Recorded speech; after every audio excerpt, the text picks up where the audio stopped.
Assalamualaikum warahmatullahi wabarakatuh. Perkenalkan, nama saya Ahmad Jahil.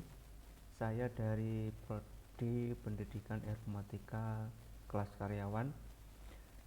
Dan ada satu teman saya yang satu lagi namanya Mas Ilham Setiawan, juga sama dari Pendidikan Informatika, namun hanya berbeda kelas, yaitu kelas A. Di kesempatan kali ini saya akan sedikit presentasikan dengan tema teori belajar menurut aliran psikologi Gestalt. Oke, langsung saja kita menuju ke slide berikutnya. Apa sih latar belakang Gestalt itu? Yang pertama, Max Wertheimer pada tahun 1880 sampai 1943, pendiri dari psikologi Gestalt, bekerja sama dengan dua temannya, yaitu Kurt Kafka dan Wolfgang Kohler. Kemudian yang kedua ada aliran Gestalt yang dipelopori oleh Max Wertheimer. Yang ketiga ada pandangan pokok psikologi Gestalt berpusat bahwa apa yang dipersepsi itu merupakan suatu kebetulan atau suatu unity atau suatu Gestalt.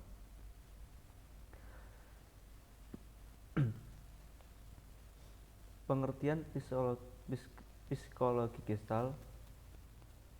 What is its psikologi Gestalt? Psikologi Gestalt adalah sebuah teori yang membahas tentang persepsi manusia melalui pengorganisasian komponen hubungan dan pola yang menjadi kesatuan. Nah, apa itu persepsi? Persepsi itu adalah sebuah proses pengaturan dan penerjemahan informasi sensorik oleh otak. Kemudian pengertian psikologi Gestalt sendiri adalah salah satu aliran yang mempelajari suatu gejala sebagai suatu fenomena. Dalam fenomena terdapat dua unsur. Yang pertama ada unsur objek dan unsur arti.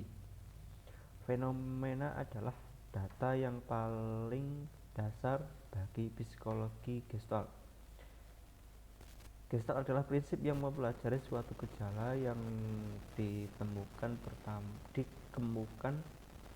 pertama kalinya oleh Christian von Ehrenfeld dalam eksperimennya mengenai musik.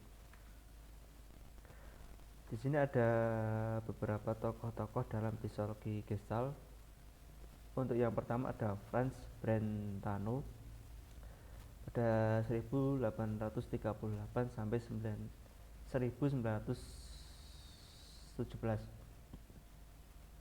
Franz ini adalah guru dari tokoh psikologi Gestalt.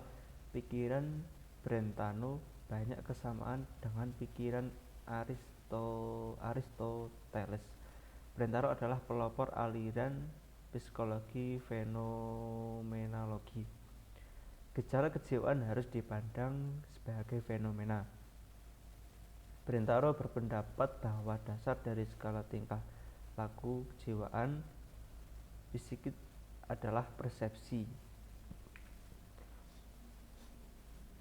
Untuk orangnya bisa dilihat pada gambar di sebelah kanannya, itu merupakan tokoh psikologi Gestalt Franz Brentano. Kemudian yang kedua adalah Christian von Ehrenfeld. Christian bukanlah termasuk dalam kelompok aliran psikologi Gestalt, namun ia telah meletakkan dasar-dasar dari aliran Gestalt yang akan timbul kemudian. Ia adalah seorang pendeta, kemudian menjadi filsafat di Praha. Untuk orangnya bisa dilihat di sebelah kiri tulisan tersebut. Kemudian tokoh yang ketiga adalah Max Wertheimer. pada tahun 1880 sampai 1943. Max Wertheimer adalah tokoh tertua dari tiga serangkai pendiri aliran psikologi Gestalt. Max dianggap sebagai pendiri teori Gestalt setelah ia melakukan eksperimen dengan menggunakan alat bernama stroboscope. Stroboscope yaitu alat yang berbentuk kotak dan diberi suatu alat untuk dapat melihat ke dalam kotak itu. Di dalam kotak tersebut dua buah garis, yang satu melintang dan yang satu tegak. Kedua gambar tersebut diperlihatkan secara bergantian, kemudian dari garis yang melintang, kemudian garis yang tegak, dan diperlihatkan secara terus-menerus. Kesan yang muncul adalah garis tersebut bergerak dari tegak ke melintang. Gerakan ini merupakan gerakan yang semua karena sesungguhnya garis tersebut tidak bergerak melainkan dimunculkan karena bergantian. Berikut foto dari Max Wertheimer. Orangnya sangat kelihatan galak sekali kalau dari foto. Menurut Wertheimer, gerak stroboscope hanya dapat diterangkan dengan teori Gestalt, yaitu bahwa seorang melihat lingkungannya secara menyeluruh. Garis-garis dilihat secara sendiri-sendiri, tetapi dalam hubungan dengan yang lainnya. Persepsi itu disebut persepsi holistik. Pada tahun 1923, dalam bukunya Investigation of Gestalt Theory, Wertheimer mengemukakan hukum-hukum Gestalt untuk pertama kalinya, yaitu sebagai berikut. Hukum kedekatan atau law of proximity. Hal-hal yang saling berdekatan dalam waktu atau tempat cenderung dianggap sebagai totalitas. Contohnya, garis-garis ini di bawah ini akan terlihat sebagai tiga kelompok garis yang masing-masing terdiri dari dua garis ditambah dengan satu garis yang berdiri sendiri di sebelah kanan sekali. Kemudian ada yang kedua, hukum ketertutupan atau law of close. Adalah hal-hal yang cenderung menutup akan membentuk kosen totalitas sendiri. Kemudian yang ketiga ada hukum kesamaan atau law of equivalence. Hal-hal yang mirip satu sama lain cenderung kita persepsikan sebagai kualitas kelompok atau suatu totalitas. Nah, kemudian ada tokoh psikologi Gestalt yang keempat, yaitu namanya Kurkofka. Sumbangan Kafka untuk psikologi adalah penyajian yang sistematis dan pengalaman dalam prinsip-prinsip Gestalt dalam rangkaian gejala psikologi, dari mulai persepsi, belajar, mengingat, sampai kepada psikologi belajar, psikologi sosial. Teori Kafka dalam belajar didasarkan pada anggapan bahwa belajar sebagai tingkah laku lainnya dapat diterangkan dengan prinsip-prinsip organisasi psikologi Gestalt. Berikut beberapa teori Kafka tentang belajar. Yang pertama, ada faktor penting dalam belajar adalah jejak ingatan atau memory tracks, yaitu pengalaman-pengalaman yang membekas pada tempat-tempat tertentu di otak. Yang kedua, ada perubahan-perubahan yang terjadi pada ingatan bersama dengan jalannya waktu tidak melemahkan jejak ingatan itu. Yang ketiga, ada latihan-latihan akan memperkuat jejak ingatan. Nah, yang kelima, ada yang namanya Wolfgang Kohler. Kohler adalah tiga serangkai dari tokoh Gestalt. Wertheimer tokoh yang mengemukakan ide-ide. Kohler mengadakan eksperimen dari ide tersebut, sedangkan Kafka menulis teori-teori Wertheimer dan hasil-hasil eksperimen Kohler. Karya Kohler yang paling terkenal adalah penyelidikannya mengenai tingkah laku, kecerdasan, intelijen, behavior pada hewan simpanse. Eksperimennya bertitik tolak pada teori Thorndike yang beranggapan bahwa tidak laku hewan pada dasar tingkah laku coba salah atau trial and error. Palmer membuktikan bahwa hewan kera terdapat pemahaman atau insight. Prinsip dasar Gestalt.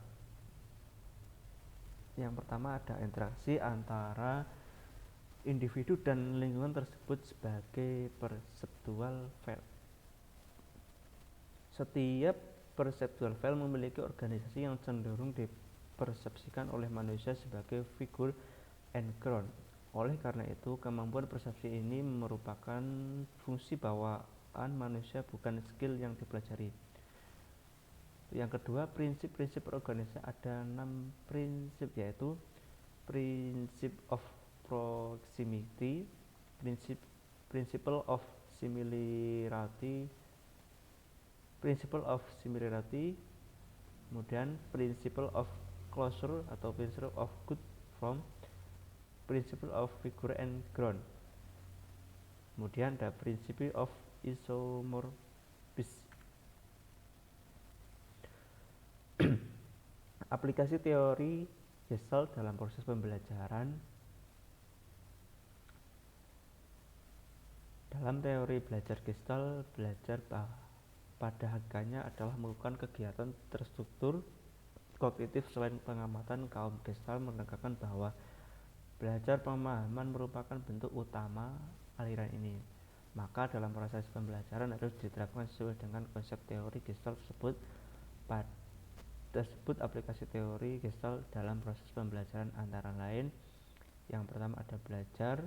Fenomena kognitif setelah proses belajar terjadi, seseorang dapat memiliki cara pandang baru terhadap suatu problem. Aplikasi teori Gestalt dalam proses pembelajaran. Beberapa prinsip belajar yang penting antara lain: belajar dengan penyesuaian diri dengan lingkungan, kemudian belajar dengan perkembangan ke arah diferensiasi yang lebih luas, kemudian dari belajar hanya berhasil apabila tercapai kematangan untuk memperoleh insight, dan belajar akan berhasil kalau ada tujuannya. Jadi kalau belajar itu tidak ada tujuannya, keberhasilannya itu tingkat keberhasilannya akan berkurang. Kemudian yang selanjutnya adalah aplikasi teori Gestalt dalam proses pembelajaran. Yang kedua, insight, pemecahan masalah secara jitu yang muncul setelah adanya proses pengujian sebagai dugaan kemungkinan setelah adanya pengalaman insight. Yang ketiga ada memori, hasil persepsi terhadap objek meningkatkan jejak ingatan dengan berjalannya waktu. Jejak ingatan ini akan berubah pula sejalan dengan prinsip-prinsip organisasional terhadap objek. Yang keempat ada pembelajaran yang bermakna, meaningful learning, atau kebermaknaan unsur-unsur yang terkait akan menunjang pembentukan tilikan dalam proses pembelajaran. Yang kelima ada perilaku bertujuan possessive behavior. Perilaku bukan hanya terjadi akibat hubungan stimulus respon, tetapi ada keterkaitannya dengan tujuan yang ingin dicapai.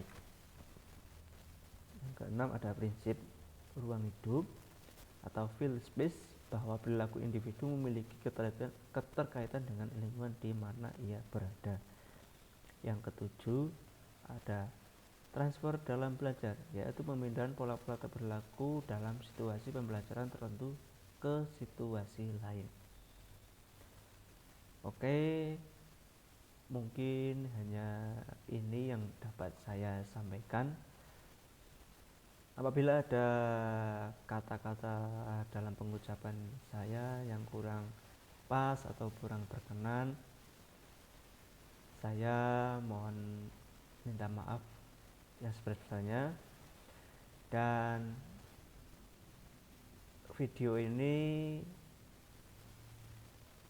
dibuat karena tugas teori belajar yang untuk memenuhi syarat ujian akhir